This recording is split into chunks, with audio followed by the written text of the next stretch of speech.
Ça me fait hyper bizarre de faire un facecam comme ça, mais c'est nécessaire puisque aujourd'hui on est mardi 7 octobre et ça fait un peu plus d'1 mois et demi que je suis arrivée à Séoul et je me suis dit qu'il était nécessaire de faire un bilan de tout ce qui s'est passé pour le moment. Je suis actuellement dans mon lit, j'ai à ma gauche une petite tisane qui je crois au gingembre, je ne sais même plus ce qu'il y a dedans. J'ai aussi mes gâteaux préférés à caler, pepero, c'est genre comme des...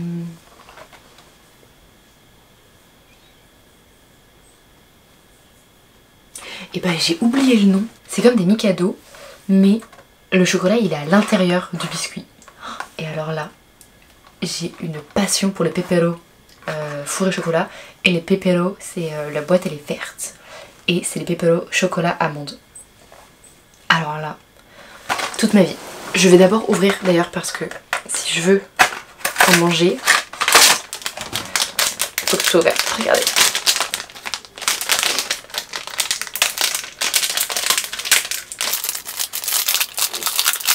Ok, je vais en manger un avant de commencer la vidéo. Et ensuite je me concentre, ok? J'ai pas les mots.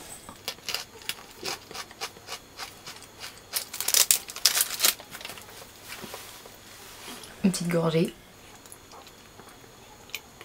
Il est beaucoup trop chaud. Beaucoup trop chaud. Ça va refroidir. J'ai fait une liste pour savoir un peu où est-ce que j'allais aller dans cette vidéo tout simplement. Avant de commencer, pause, je suis arrivée à Séoul le 19 août. Donc je suis partie de France le lundi 18, le matin, et je suis arrivée le matin du mardi 19 août. Mais en France c'était 2 h du matin et moi je suis arrivée, il était 9 h du matin. Voilà, pour que vous ayez un peu le contexte. Et aujourd'hui on est le mardi 7 octobre. Donc ça fait quasiment 2 mois, mais on va pas...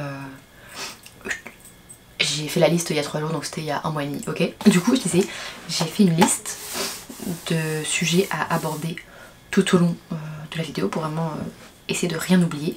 Et la première chose que j'ai marquée, c'est mood général, parce que c'est vrai que dans... Alors, à l'heure actuelle, il y a 3 vidéos qui sont sorties, et celle-ci sera la 4e, puisque je suis censée faire très très vite pour la monter et la publier dimanche, dans 5 jours. Sauf que comme il est en fait 1 h du matin, le mercredi matin, dans 4 jours. La première vidéo, j'étais vraiment en PLS. Et dans les 2 vidéos d'après, les cours n'avaient pas vraiment commencé. En fait, si, la 3e vidéo, c'est... Non, première vidéo, je suis en PLS. 2e vidéo, c'est les vacances.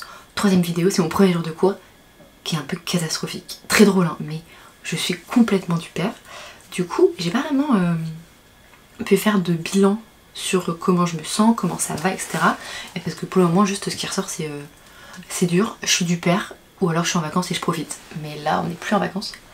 Du coup je vis ma meilleure vie ici, qu'on soit clair. Je suis hyper contente d'être à Séoul. Je suis hyper contente d'être dans mon université. Enfin franchement je m'éclate. Je fais plein de choses, beaucoup plus qu'à Paris, parce que j'ai envie de tout découvrir, de tout voir, etc. J'ai pas mal visité Séoul pour le moment. Même s'il y a encore plein de choses à faire. Mais ça j'en parlerai plus tard. Juste pour le moment, ce qui est important, c'est je vais vraiment bien. J'ai vraiment... Je me sens pas à ma place. Alors, je vais pas dire que je me sens à ma place parce que je n'appartiens pas à ce pays. Je reste une étrangère qui y vit pendant 1 an seulement. Mais je me sens bien. Je me vois y rester toute l'année. Et je me dis pas, punaise, ça va être très très long, il faut vite que je rentre. Pas du tout. Pour être honnête, pour le moment, j'ai pas du tout le mal du pays. Alors, qu'on soit clair, Paris me manque. Genre l'architecture de Paris me manque. Aller prendre des verres en terrasse avec les copines, ça me manque. Manger des pâtes, ça me manque. Manger du pain avec du fromage, ça me manque, mais d'une force. Mais je suis pas homesick pour de vrai. Je sais pas si vous voyez ce que je veux dire. La différence, genre il y a des choses qui me manquent, mais c'est anecdotique. C'est pas en train de... Je suis pas dans une profonde tristesse, je suis même pas triste du tout. Donc vraiment le mood général, rassurez-vous, je vais bien. Je profite énormément. J'aime ma vie ici et je me vois rester jusqu'à loin. Donc sur toute la durée de mon échange. Enfin vraiment je me dis pas, c'est la merde. Ensuite, autre point très important à aborder, c'est l'université. Puisque c'est quand même la raison pour laquelle je suis venue à Séoul. C'est pour étudier. Contexte, je fais mon Master 2 à Séoul. Voilà, au cas où j'oublie un jour. Ou si les copains vous vous souvenez pas ce que je fais. J'ai fait mon Master 2 ici, ça veut dire que quand je... C'est ma dernière année d'études. Et quand je termine mon master, donc cette année-là, je termine mon master et donc en fait je Je suis diplômée, je graduate, je ne retournerai pas à l'EDEC. Donc c'est vraiment pour moi la dernière année, genre the best year of my academic life. Et donc je suis venue ici pour étudier. Donc l'université c'est très important, je suis à Korea University qui est un peu... c'est l'une des universités de l'équivalent de l'Ivy League ici. C'est l'une des meilleures universités en Corée. Donc je le savais quand je suis arrivée, je savais ce que ça signifiait. Et donc qu'on soit clair, c'est un peu hard. Ça me fait pas peur de travailler. J'aime ça, je me sens hyper stimulée intellectuellement, qu'on soit clair. Vraiment j'ai l'impression d'être... je me sens nourrie. C'est pas un retour en prépa. Parce que je travaille pas autant, parce que c'est pas du tout les mêmes matières, c'est pas la même chose qu'on me demande, etc. Mais j'apprends vraiment des choses. Et ça c'est quelque chose qui m'a beaucoup manqué pendant mon année de stage.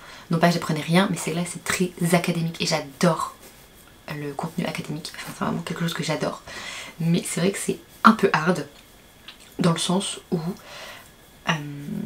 du coup je suis en master 2. Donc j'ai une master's thesis à faire, un mémoire, que je dois faire tout au long de l'année et que je dois rendre en mai et en juin. Avant fin juin je dois avoir terminé mon oral, je dois avoir passé l'oral.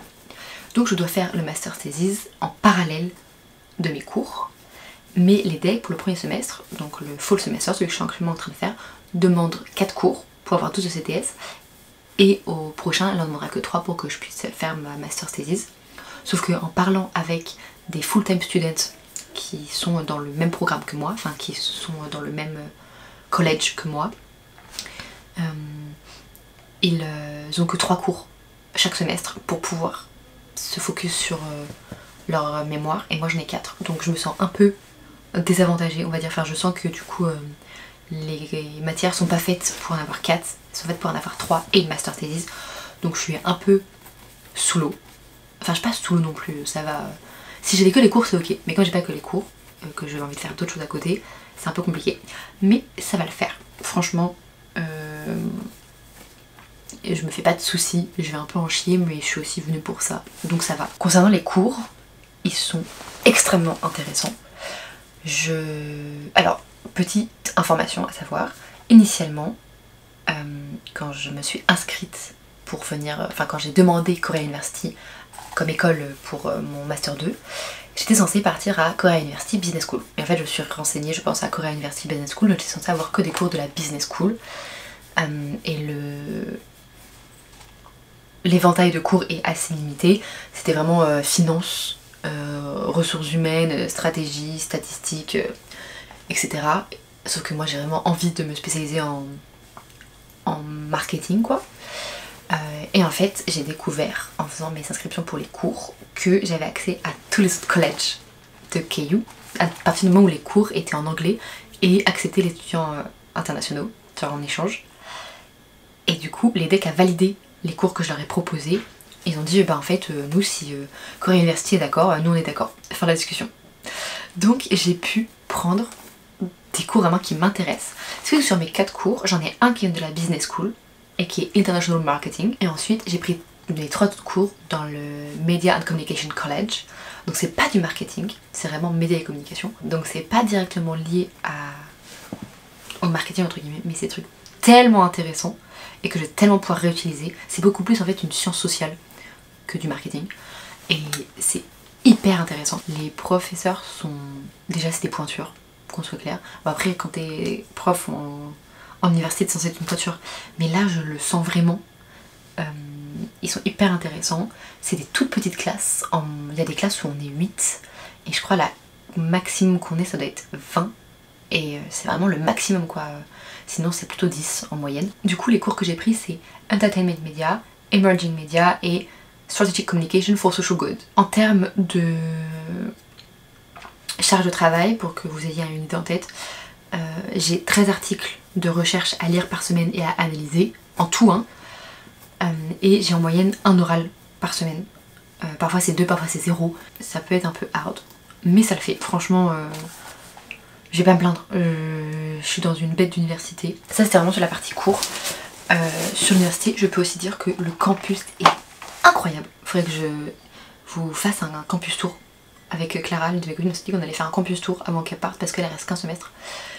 Et il faudrait trop qu'on fasse ça parce que c'est énorme. Genre, je sais pas combien d'étudiants on est, mais c'est hallucinant. et on dirait un peu un genre Oxford ou un énorme campus américain. C'est vraiment comme ça que je les visualise, c'est assez impressionnant. Et truc que je voulais mentionner et qui est assez... c'est un peu un choc culturel, c'est qu'ici il y a vraiment une fierté pour l'université, dans le sens où évidemment quand on est en France on aime bien dire, surtout quand c'est un peu hype, enfin genre j'ai l'impression quand c'est un peu en haut des classements on est un peu en mode ouais moi je fais ça, je viens d'ici, enfin au fond même si on est en mode je suis humble, on est un peu content quand même, genre on aime bien notre université ou notre école etc.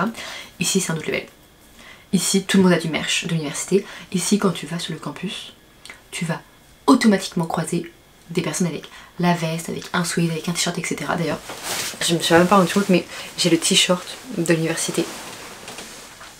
Je suis vraiment un énorme pigeon mais c'est pas grave. Mais donc il y a vraiment ce truc de... c'est dans la démesure la fierté pour l'université. Il y a 3 boutiques de merch sur le campus.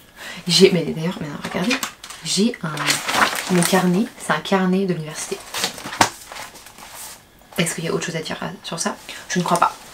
Enfin vraiment c'est les vestes, le merch etc. C'est hallucinant, il y a de tout, genre des parapluies, des trucs pour les enfants, des boutons de manchette, il y a même des couverts à l'effigie de l'université, donc c'est assez hallucinant. Et le truc qui m'a vraiment marqué c'est les Korean Games. En gros c'est une compétition sportive qui oppose Korea University et Yonsei, qui est vraiment une université de même envergure et qui est l'une des concurrentes directes on va dire de Korea University, enfin, vraiment un truc de rivalité un peu historique. Et en fait dans ces moments là quand on va au match, il y a un côté qui est rouge et un côté qui est bleu. La démesure, par exemple le match de foot, enfin les matchs du coup de foot et de rugby, ils ont eu lieu dans un peu l'équivalent du Parc des Princes je pense en France. Et c'était gratuit pour y aller. Et quand on rentrait dans le stade, on avait des boissons de distribuer. Mais c'était quand même le stade genre en mode... ouais, ou Stade de France peut-être, enfin je sais pas mais... énorme, genre il y a des concerts qui ont lieu là-bas, des gros concerts. Voilà, c'est assez démesuré, mais je trouve ça hyper intéressant et intriguant et un peu choc culturel, mais j'adore ce qui se passe. Hi! On est samedi, il est 8h20 et je m'en vais au match de rugby qui oppose du coup Yonsei et KU, donc Yonsei c'est l'université adverse et KU c'est Korea University, donc c'est la mienne. Et j'ai 1h20 de métro pour y aller parce que c'est dans un énorme stade à la sortie de la ville, enfin, genre c'est vraiment loin, je suis plutôt passée par là, c'est vraiment loin, c'est un énorme truc, genre c'est un peu comme, je sais pas, le Stade de France quoi. Enfin vraiment, il y a des énormes concerts de K-pop et tout, enfin c'est un truc énorme, donc c'est loin. Mais c'est pas grave, il faut ce qu'il faut pour pouvoir vivre des trucs un peu qui changent de ce que je vis en France quoi. Du coup c'est parti, je suis habillée en rouge, j'allais dire de la tête aux pieds, pas du tout, juste du bassin à la tête. J'ai le t-shirt et le pull parce qu'il fait un peu froid, en fait il crachine. Et j'ai peur qu'il y ait à un moment donné un peu d'eau, mais je crois qu'il y a de l'eau quand je suis dans le métro. Et normalement quand je sors c'est fini. Donc voilà, le match est à 11h, je sais pas si je l'ai dit, le match est à 11h mais on a rendez-vous à 10h, le temps que tout le monde rentre dans le stade, etc. Donc on va voir un peu tout ça, comment ça fonctionne. J'ai un peu hâte, c'est tout nouveau. Allez, c'est parti!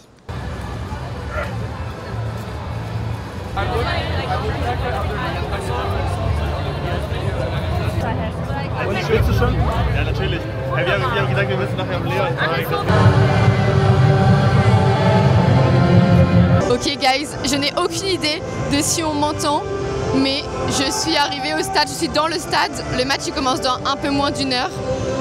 Il y a un boucan, mais un bruit monstrueux, genre pire qu'en boîte, j'ai tellement mal aux oreilles déjà.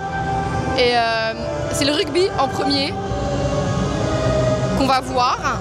Du coup, je suis assez contente parce que je préfère le rugby au reste, mais je connais pas trop les règles. Donc on verra bien.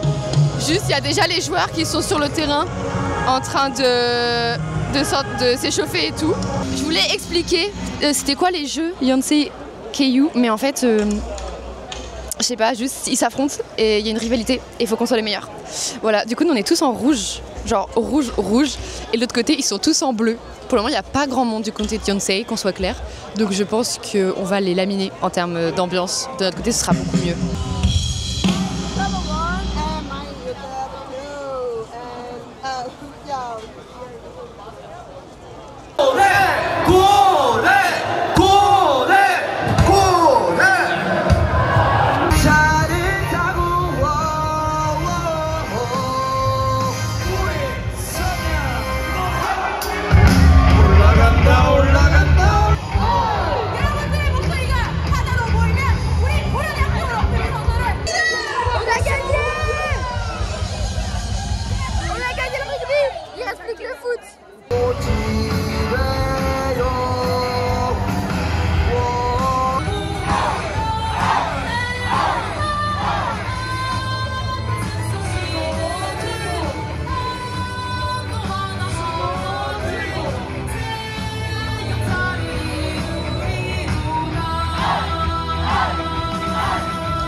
Ensuite, prochain sujet, le coût de la vie.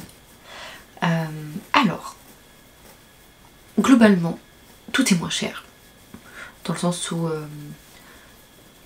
à qualité équivalente, les vêtements sont moins chers. Les activités sont moins chères, j'ai l'impression. Les cafés sont moins chers. C'est une dinguerie, c'est 2 fois moins cher. Vraiment, beaucoup de choses sont moins chères. Mais par contre, la nourriture, c'est l'exception qui confirme la règle. Quand on va manger dehors, à plat équivalent, ce sera moins cher en Corée du Sud. Par contre, on peut pas dire que c'est moins cher que de faire des courses en France. Manger dehors en Corée du Sud n'est pas moins cher que quand tu manges dans la vie de tous les jours en France, chez toi. C'est un mensonge les gens qui disent ça. C'est moins cher de manger le repas que tu te fais toi-même à la maison en France que aller manger dehors ici à chaque fois, clairement. Et ensuite, faire les courses ici, c'est plus cher que faire les courses en France. Clairement, c'est hors de prix. Les fruits et légumes, c'est vraiment un autre monde. C'est 2 fois, au moins 2 fois plus cher d'acheter des fruits et légumes ici que en France. Du coup, j'avoue, je mange pas beaucoup de fruits et légumes. Après, il faudrait vraiment comparer, est-ce que vaut mieux manger dehors ou acheter à manger? Je pense que vraiment quand tu te fais l'équivalent de tes pâtes au pesto en France, ça reste moins cher d'aller dans une grande surface ici et d'acheter un peu l'équivalent que d'aller manger dehors, clairement. Après c'est vrai que si tu veux vraiment manger un repas équilibré, ça se trouve, vaut mieux aller manger dehors, clairement. J'ai pas trop testé encore parce que pour le moment je suis très feignasse et je mange des pâtes au pesto, enfin du coup l'équivalent pâtes au pesto. Mais c'est vraiment un truc qu'il faudrait comparer parce qu'il y a des gens qui disent que c'est plus cher de faire des courses que de manger dehors et je crois que je suis pas très certaine. Enfin franchement après ça dépend, c'est sûr que si tu te fais des plats à 3 plats tous les soirs, enfin des repas à 3 plats tous les soirs, c'est sûr que c'est plus cher. En conclusion, le coût de la vie reste quand même de manière générale moins cher ici. Passons aux copains en fait. Vraiment ça n'a ni queue ni tête ce que je raconte, j'aurais dû le mettre un peu dans le mood général. Et j'ai des copains. J'ai 2 copains. Vraiment j'ai 2 bons copains. Après évidemment j'ai des potes et tout, mais j'ai vraiment 2 bons copains qui sont français, Adrien et Clara. On se vraiment trop bien. Enfin vraiment, j'adore. On fait plein de trucs ensemble. Du coup je ne suis pas seule. Et ça c'est bien. Même si, qu'on soit clair, mes copines me manquent. Voilà. Mais franchement je fais des copains et ça va. Et d'ailleurs on a même prévu des voyages ensemble. Et donc passons sur la catégorie des voyages. J'ai pas trop bougé encore. C'est à dire que fallait que je m'adapte avec le rythme des cours, puisque comme je l'ai dit c'était un peu hard. Donc maintenant j'ai un peu pris mon rythme etc, donc ça va mieux. Et je voulais vraiment me focus sur Séoul dans un premier temps, parce qu'il y a tellement de choses à faire que bah je voyais pas trop l'intérêt de partir trop tôt, surtout que moi j'ai 1 an, c'est pas comme si j'avais que 4 mois, donc j'ai plus de temps. Mais c'est vrai que là on va commencer à bouger, notamment avec Clara. Dans 1 semaine et demie on part à Busan, qui est un peu... je pense que c'est un peu l'équivalent de Cannes ou de Nice par rapport à la France. C'est vraiment la ville balnéaire par excellence qu'il faut absolument voir. Donc on y va dans 1 semaine et demie. À la fin du mois de octobre, donc pour Halloween, on va à Taipei. Ça va être trop bien. Taipei, c'est à Taïwan, pour ceux qui savent pas. C'est la capitale de Taïwan.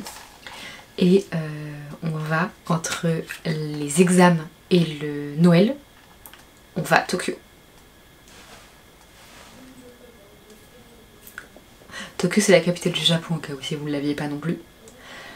On sait jamais. Donc voilà, plein de petits trucs très cool qui vont arriver. J'ai trop hâte de filmer ça et de monter ça. Ça va être vraiment trop bien. J'ai extrêmement hâte. Et du coup, c'est l'heure d'une petite conclusion. Cette vidéo est très chill. Je vous préviens, j'ai vraiment pas... Il est 1h30 du matin, je suis en pyjama, je suis pas maquillée. Je suis même pas sûre que les cheveux ça aille, mais bref, vidéo très chill. Et du coup, conclusion très chill. Je vais super bien. Paris me manque. La France me manque un peu quand même. Hein. En fait, la vie à la française me manque. Pouvoir manger des repas à la française me manque. Mais j'adore être ici. J'adore ma vie en fait ici. Je me vois vraiment passer l'année là. Et franchement, j'ai vraiment hâte de ce qui va arriver. J'ai vraiment hâte de voyager. J'ai vraiment hâte de continuer à découvrir Séoul. Et de vous montrer tout ça. Voilà, rendez-vous pour le prochain bilan en janvier. Sur ce, je vais aller dormir. Et il faudra que je fasse le montage cette semaine. Bisous!